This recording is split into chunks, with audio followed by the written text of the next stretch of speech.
আপনারা মনে কিছু নেবেন না। আমি মনে করি হুমায়ুন কবির মুন্না ভাইয়ের আজকে অত্যন্ত পরিশ্রমের কারণে আজকে আমরা এই পর্যন্ত এগোতে পারছি। 2014 সালে লন্ডনে এই তারেক জিয়া প্রজন্ম দলের আবির্ভাব ঘটে। 64টা জেলার ভিতরে 41টি জেলার ভিতরে আমাদের কমিটি গঠন হয়ে গেছে ভাইয়ের আমার। কিন্তু শেরপুর জেলার 5টি থানার ভিতরে 4টি থানা আমাদের হয়ে গেছে। আমরা এখনো পিছিয়ে কেন?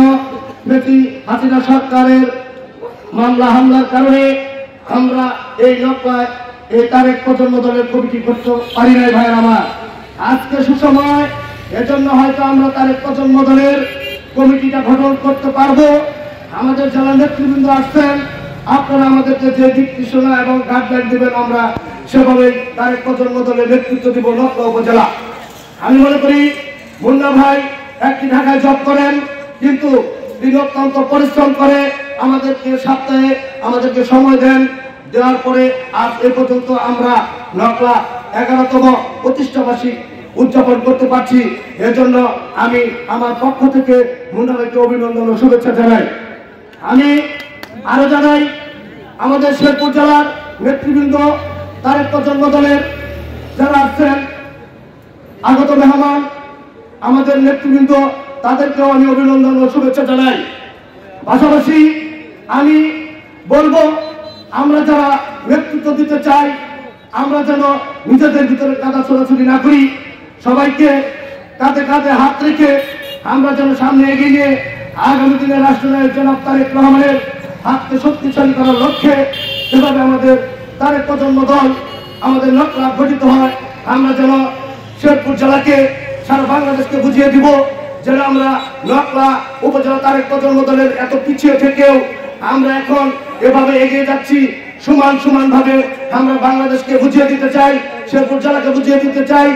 আমরা আজকে নকলাতে তারেক প্রজন্ম দলের সুন্দরভাবে যেন একটা কমিটি গঠিত হয়, আমি আপনাদের মুখ থেকে এরকম দিক নির্দেশনা বক্তব্য শুনতে চাই জেলা নেতৃবৃন্দ থেকে।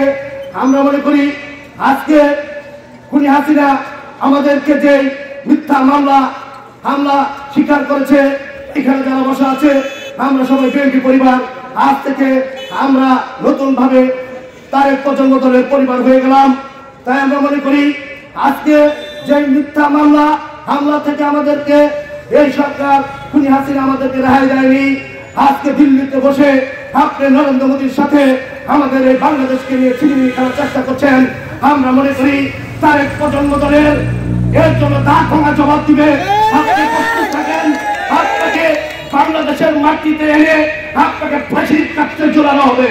আপনি আমাদের বাংলাদেশে যে আইনাগর করে দিয়েছেন, খুন করে দিয়েছেন, আমাদের বাংলাদেশকে পিছিয়ে দিয়েছেন, আপনাকে আমরা উপযুক্ত বিচার করে আমরা এই ফাঁসির কাছে ঝুলাবো।